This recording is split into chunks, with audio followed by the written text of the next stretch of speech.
I didn't buy a house. I walked straight into a setup, and HOA Karen told me so before I even stepped inside. She opened the door to the mountain cabin I had just purchased and smiled like someone unwrapping a present that was meant for them. "Thanks for the New Year gift," she said, like my life was a donation box she'd been expecting. She didn't ask who I was. She didn't apologize. She didn't act surprised. She spoke to me like I was late delivering property she already considered hers. In that single moment, in the cold mountain air, she made it clear I was not arriving home. I was arriving into her trap.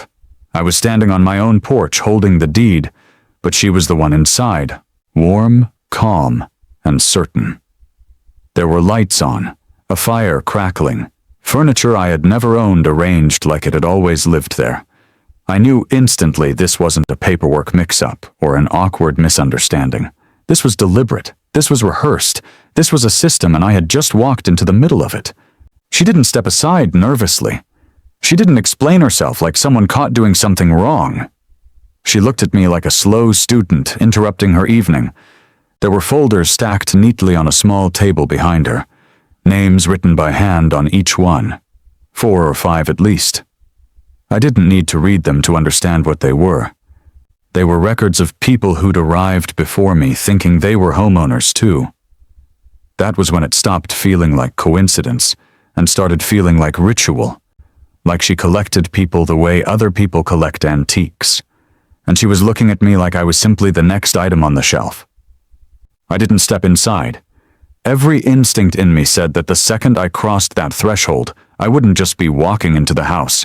I'd be walking into her rules, onto ground she believed belonged to her mind before it ever belonged to me. So I stayed exactly where I was, on the threshold, 1 step from my living room and 1 step from something much worse than trespassing. I told her plainly that this was my house. I didn't raise my voice. I held out my deed like proof still mattered in whatever world she lived in. She barely glanced at it. Her smile didn't waver. She looked at the paper, and then back at me with the expression adults use when a child proudly holds up a drawing they think is legally binding. "I know," she said, and she meant it in a way that made the words colder than if she had denied everything. She wasn't confused. She wasn't mistaken. She acknowledged my purchase and declared it irrelevant in a single breath. Then she repeated the line that would stay in my head long after that night. She said I was the 5th person to give her a house. Not sell, not rent, give. As casually as someone bragging about a collection. That was when I understood I wasn't the first victim. I was just the next scheduled one. Before I tell you how deep it went, know this. Every step that followed happened because she was certain the system protected her more than it protected me. She wasn't guessing. She had done this before, and she had learned exactly how far she could push without anything stopping her. My life before that moment matters, only because it explains why I didn't break the way she expected. 12 years as an IRS auditor doesn't make you many friends, but it does teach you how people hide money, how patterns repeat, how fraud dresses up as paperwork. It also drains the color out of your life 1 spreadsheet at a time. My marriage didn't survive it. My sense of purpose didn't survive it. Most mornings felt like something I was sentenced to rather than something I chose. When the marriage collapsed and the house emptied out, silence followed me everywhere. Moving on didn't feel like an option. It felt like an obligation. So when I found the abandoned cabin listing in the San Juan Mountains, priced so low it practically dared me to believe in second chances, it didn't feel like a bargain. It felt like oxygen, a place to start over, a quiet view where nothing needed auditing and nothing argued back. I ignored the fact that it was abandoned. I told myself it was just neglected, just waiting for someone who cared. That someone was supposed to be me. The closing was smooth enough to hide the trap. Snow outside. Christmas signature dates. A local attorney who acted like this was one more easy file in a lifetime of them. He mentioned a local heritage preservation group as casually as someone pointing out a hiking trail. "They keep an eye on the old houses," he said. "They don't have real authority." That sentence would matter later. That sentence was a warning disguised as trivia, and I walked right past it. I didn't move in immediately. The cabin had been empty for years, and winter can split pipes and ruin naive optimism. I booked a motel. I planned. I documented. I did what auditors do. Then the email came from the power company rejecting my transfer because the account was already active under a current occupant. Those two words rewrote my purchase contract silently and instantly. Current occupant meant someone was already living inside my house while I was still congratulating myself for buying it. The drive up the mountain was black ice and dread. I kept telling myself it would be nothing. A clerical error, wrong address, wrong meter, wrong everything.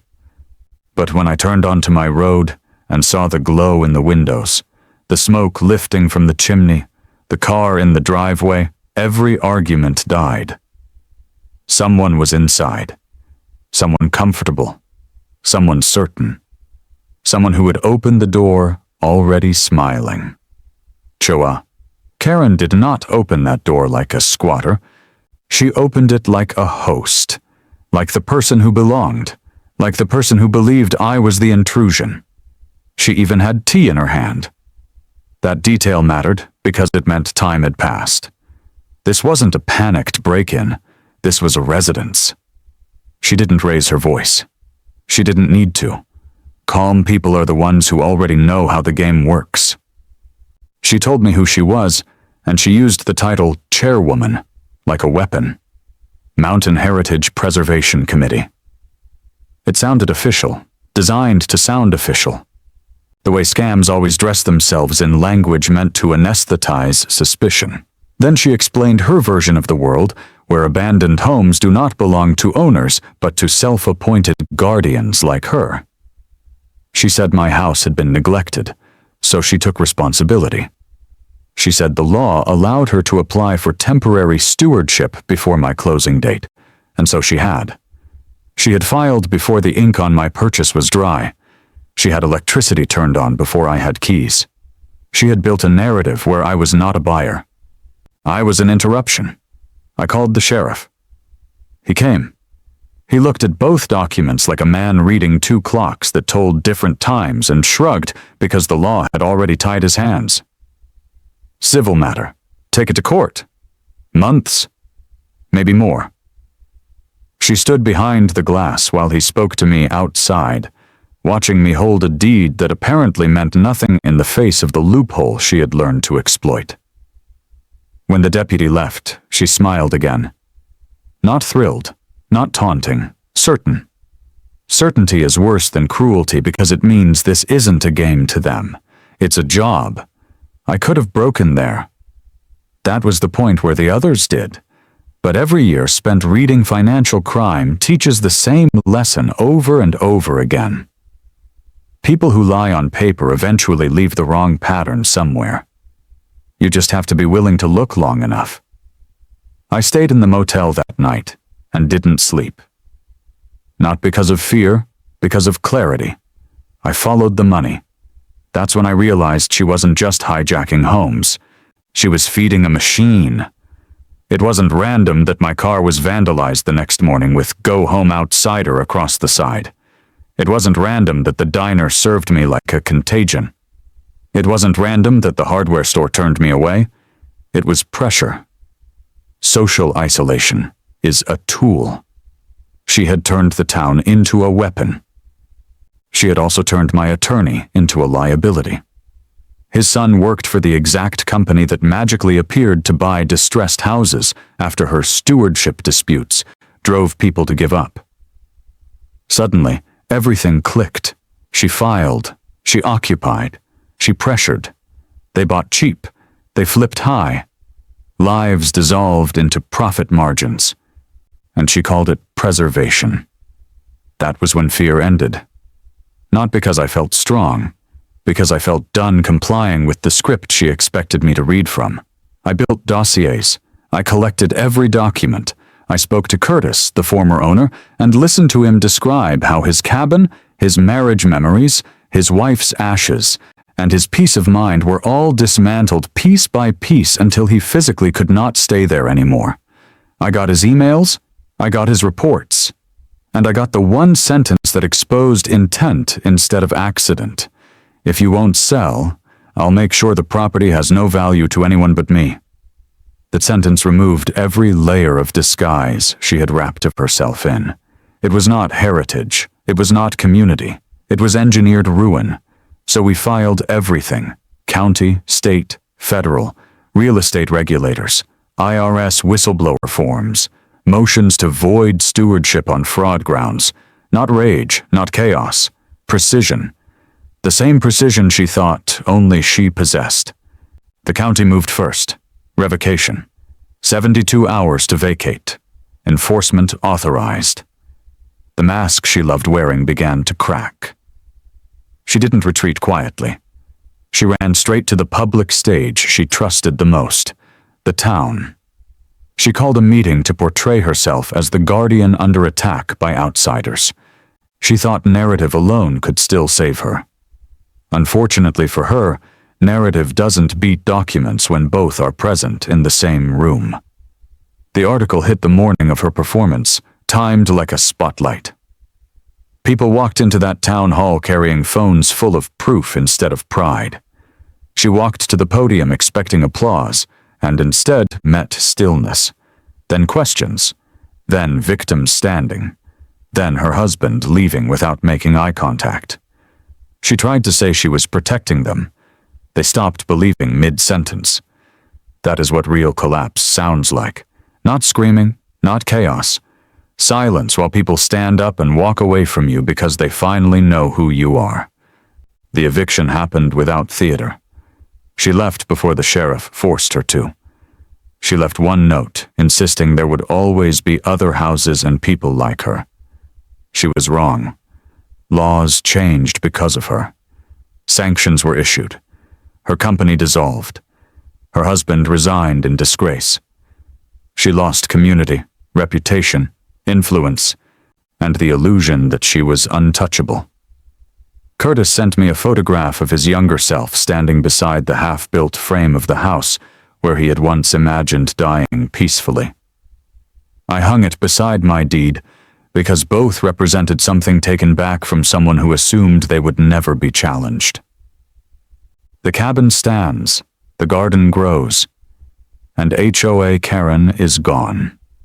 There is no sermon here, no lesson, no soft closing line about justice or hope. There is only the quiet fact that she opened my door one winter night and told me my life was a gift she was entitled to, and she was wrong. I didn't celebrate when she drove away.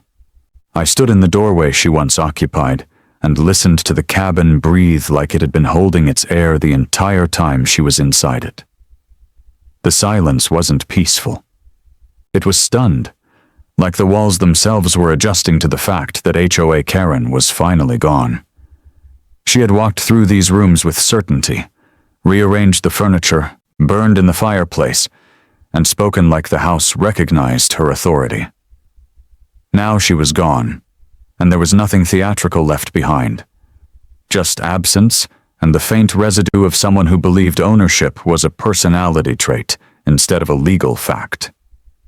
I moved through each room slowly, not as a tour but as an audit, checking the windows she had opened, the cabinets she had filled, and the places where she had left reminders that she thought she would never be removed.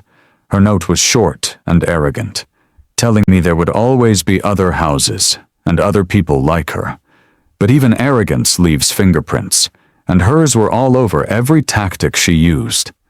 I didn't answer her on paper. I didn't need to. The answer was already written into the revocation notice, the fines, the dissolving LLC records, and the newly drafted regulations that now carried her shadow in their language. Consequences speak louder than replies. I repaired what she ignored because control, not caretaking, had always been her goal. Frozen pipes don't impress people who only pretend to preserve things. I cleared the ash she left in the fireplace, replaced the cracked pane she had taped rather than fixed, and scrubbed the places where smoke had stained the stone. None of that work felt symbolic. It felt like maintenance, the kind that real owners do without needing applause or committees with impressive names. When the neighbors finally spoke to me without suspicion in their eyes, it wasn't dramatic. It was awkward at first, then honest in a way that made their earlier hostility make sense. They hadn't followed her because they were cruel. They followed her because she had worn the costume of community long enough that no one thought to check the seams. She had been in their fundraisers, their meetings, their stories about heritage. And it is hard to believe a villain stands where you thought a guardian was smiling. It is easier to obey than to question when questioning costs you a relationship. She knew that, and she used it. And that was always her real power. Not law, not paperwork, not loopholes, people, belief, momentum. When the belief vanished, so did the power. The real punishment for someone like HOA Karen isn't prison or public shouting. It's the moment when an entire room looks at you and no longer accepts the performance.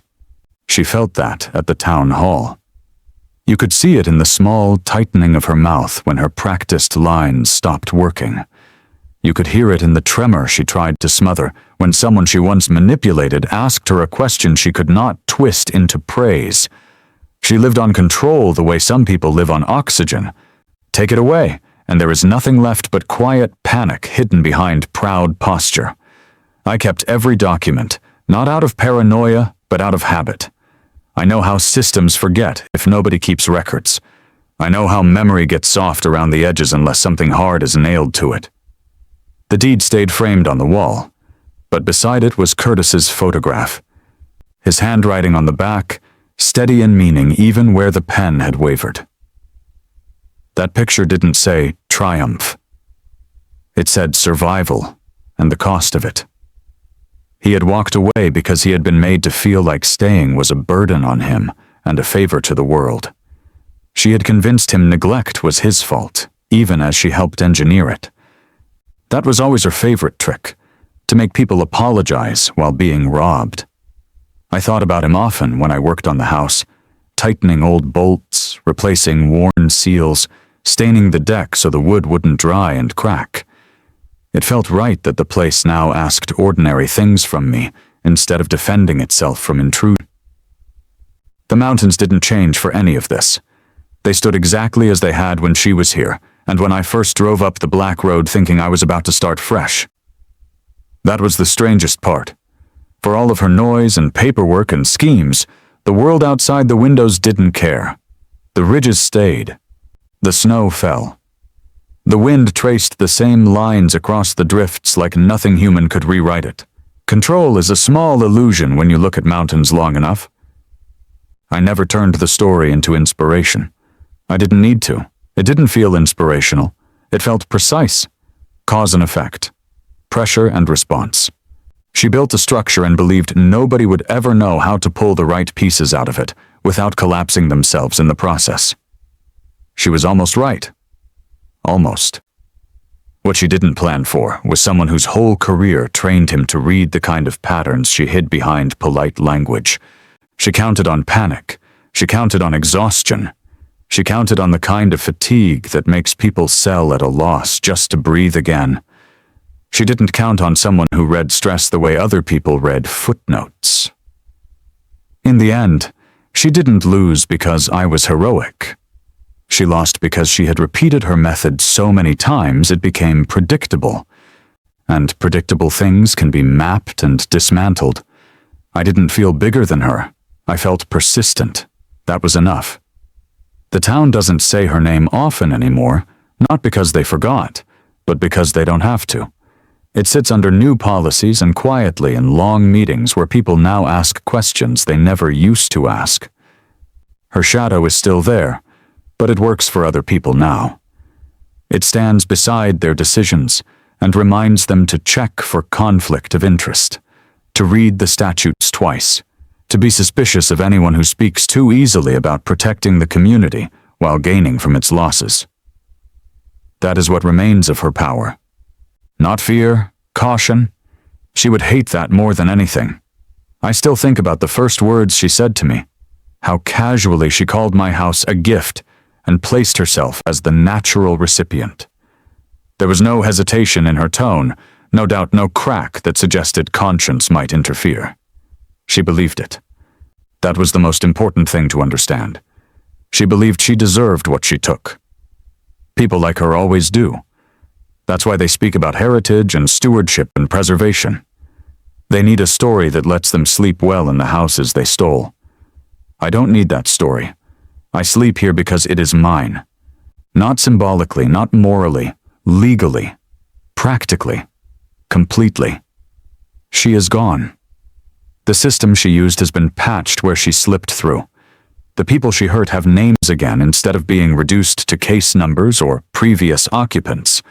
Some of them will never come back to these mountains, and nothing will make their losses romantic or worthwhile.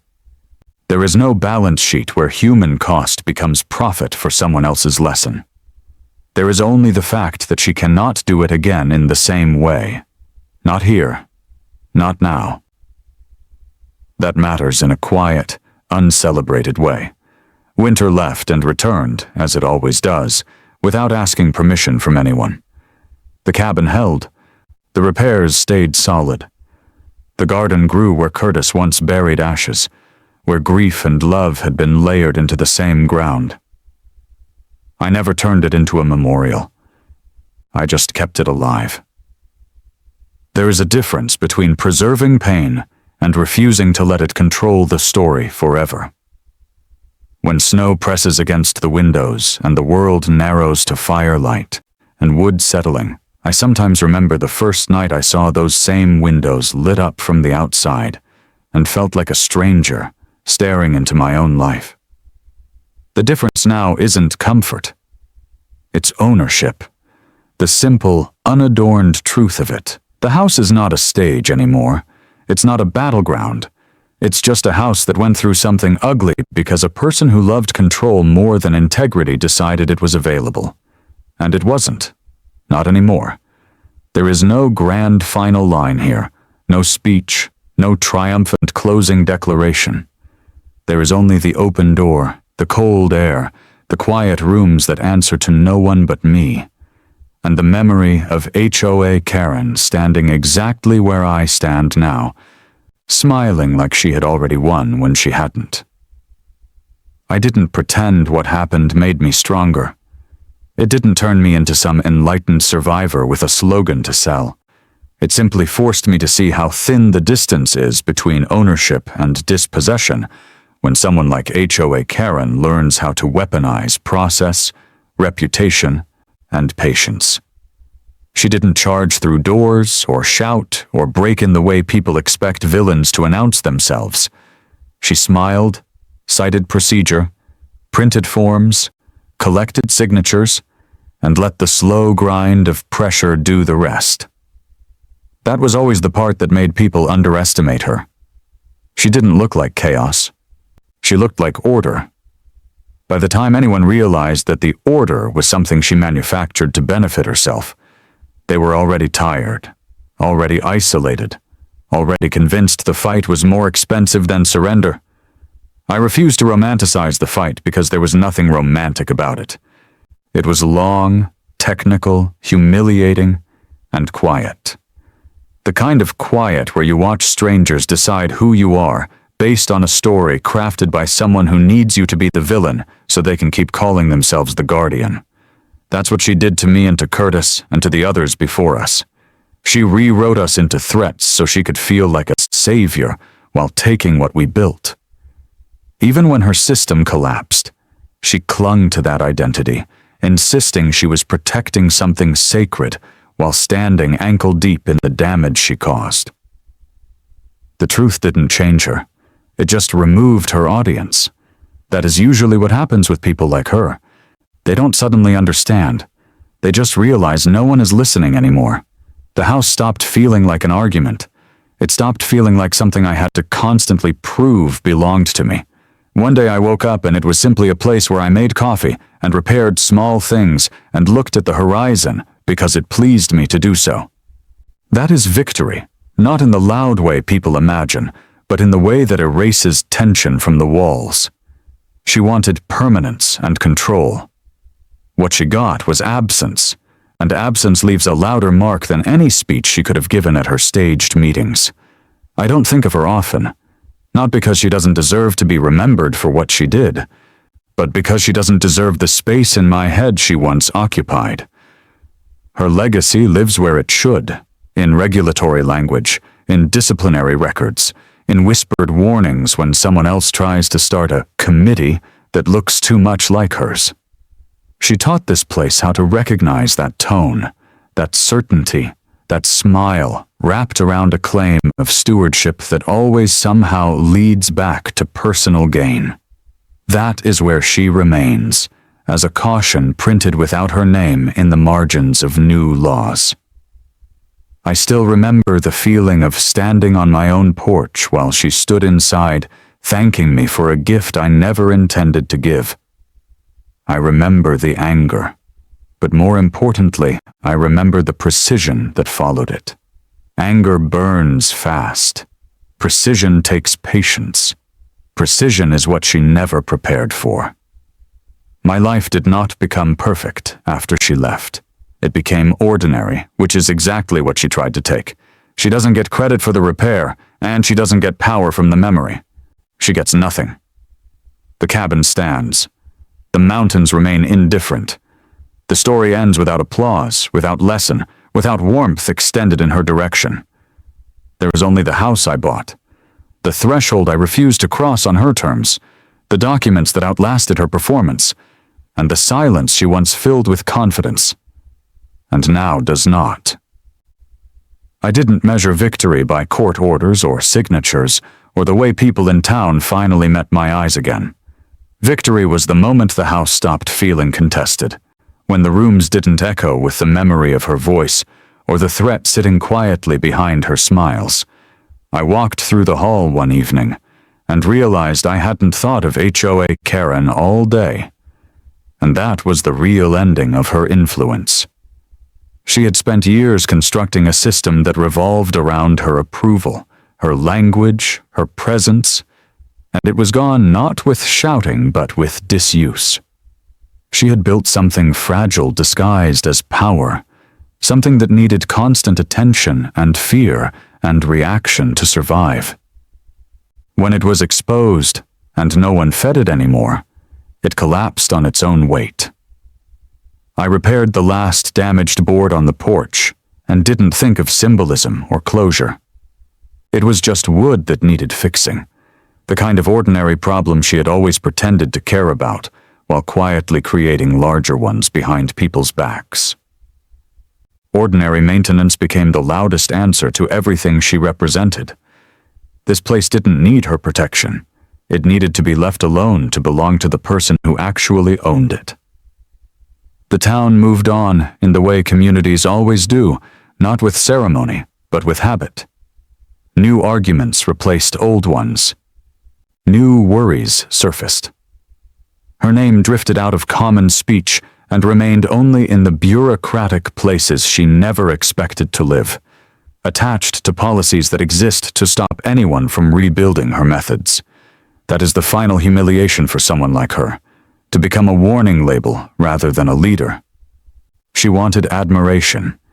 She earned footnotes in rules designed to limit people who act like she did. I didn't chase updates about her life after she left. I didn't need to know where she went or what story she told herself to keep moving. Whatever narrative she constructed didn't change the fact that she stood in my doorway and claimed ownership of something that wasn't hers, and she failed. Failure is quieter than victory, and it lasts longer because it leaves a mark you can't rewrite by posting or performing.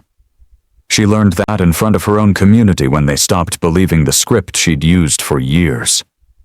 The cabin no longer feels like a rescued thing. It just feels like a home, which is the one identity she could never allow anything to keep unless it served her plans. I sit on the deck at dusk, and the mountains closed in with shadow and cold air, and nothing about that moment belongs to anyone but me. No committee, no claim, no performance about stewardship or heritage used as camouflage for profit. Just ownership, simple and unadorned, built from documents, persistence, and refusal. Refusal to accept the role she tried to write for me. Refusal to walk away when she expected exhaustion to finish the job. Refusal to believe that the one who speaks most confidently is always right. Some endings don't need warmth or reconciliation or shared understanding. They don't need forgiveness or speeches. They arrive like winter nights, abrupt, cold, and final. That is how this ends. She said, "Thanks for the New Year gift," as if my life existed to be wrapped and delivered to her doorstep. She was wrong. There is nothing left for her here. There is nothing left for her in this story at all, except the empty space where power used to be. The house is mine. The silence is mine. The door is closed. I didn't need closure from her, because closure assumes there is still a connection to seal shut, and there wasn't. Whatever thread she thought bound my life to hers snapped the moment she lost the ability to control the narrative. She had built her identity around being unavoidable, around being the force in town you had to deal with whether you liked it or not. The greatest insult to someone like HOA Karen is not rage or revenge. It is irrelevance. That is what finally happened to her. She became someone people spoke about in the past tense with an edge of embarrassment for ever believing her. I went back to my routines, the ones I had planned when I first bought the house before I knew she existed. Coffee on cold mornings, long drives on empty roads, repairs that required more patience than strength. It felt almost strange to live the life I intended because so much of my time here had been consumed by surviving her interference. Normal life is underrated until someone tries to take it. She had wanted to make me leave, to drive me into the same exhausted surrender she'd extracted from others. Instead, she had to leave while I stayed exactly where she insisted I didn't belong.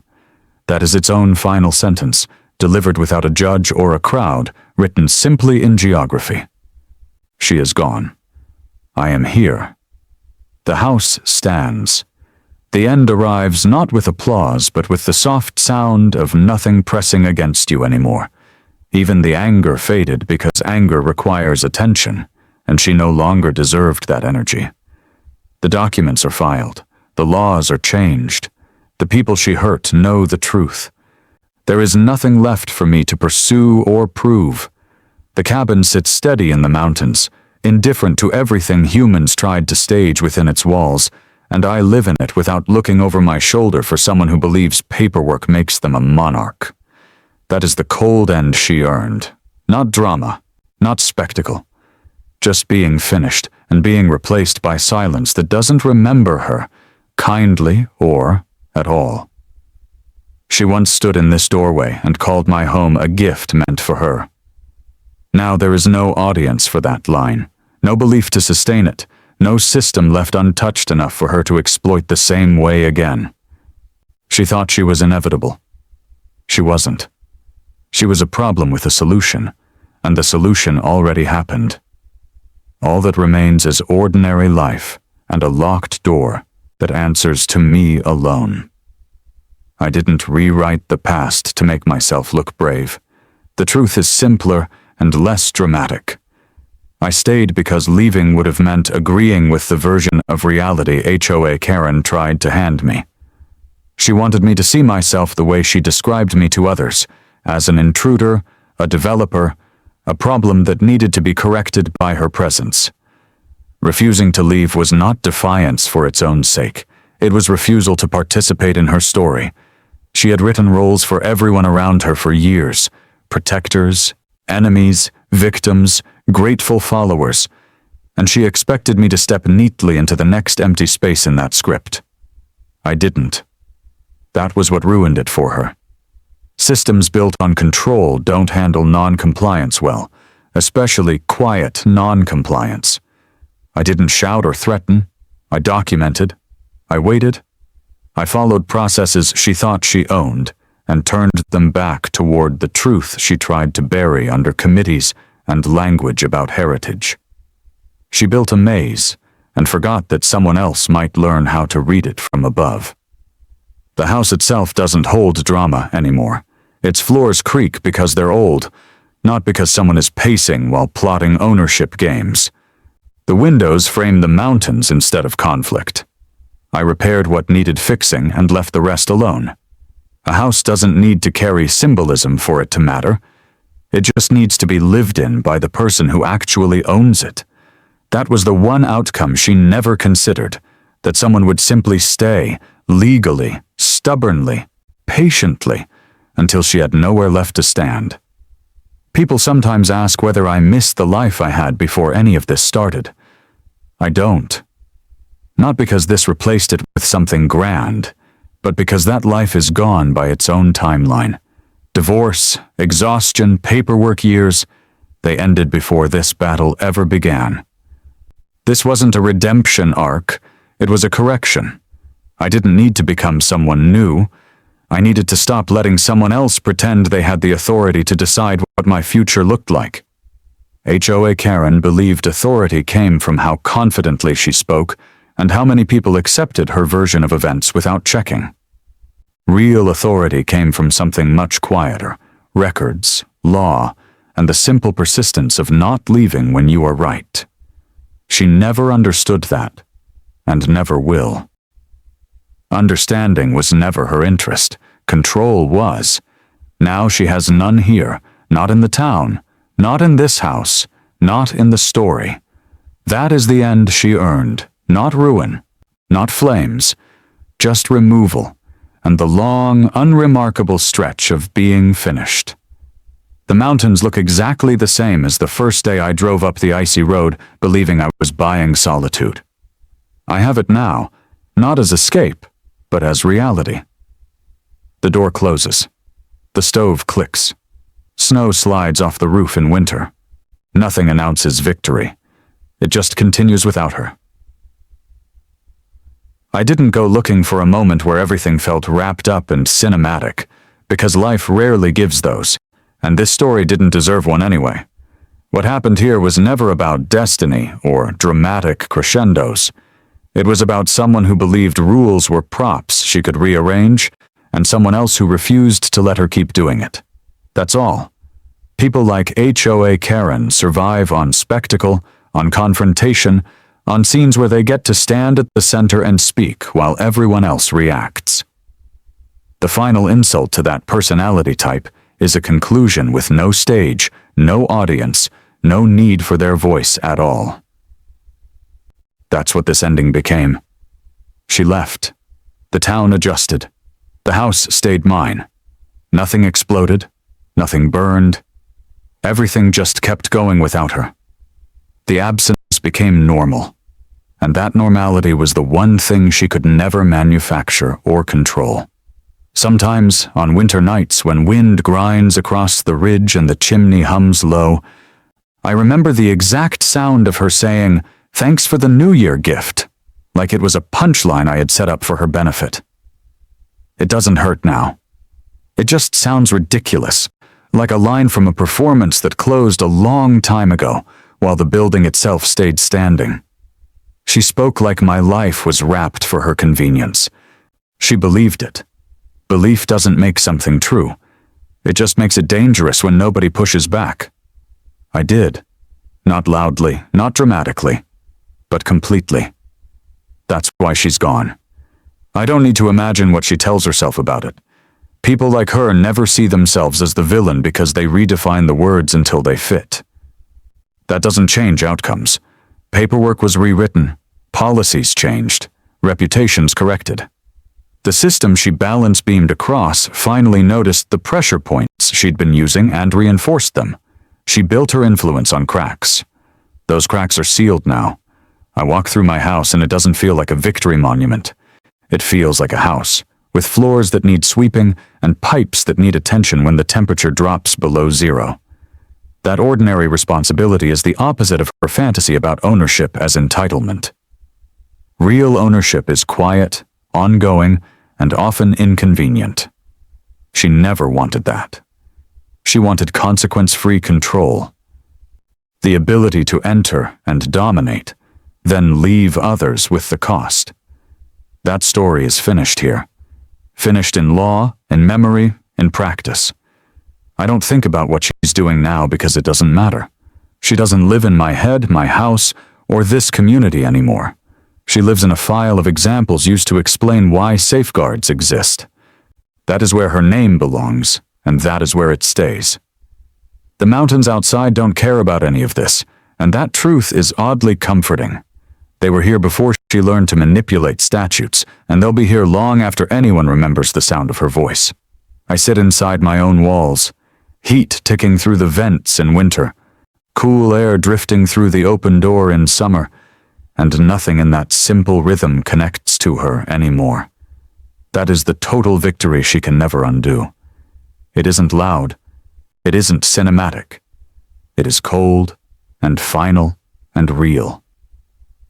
The door closes at night, and it closes on her entirely.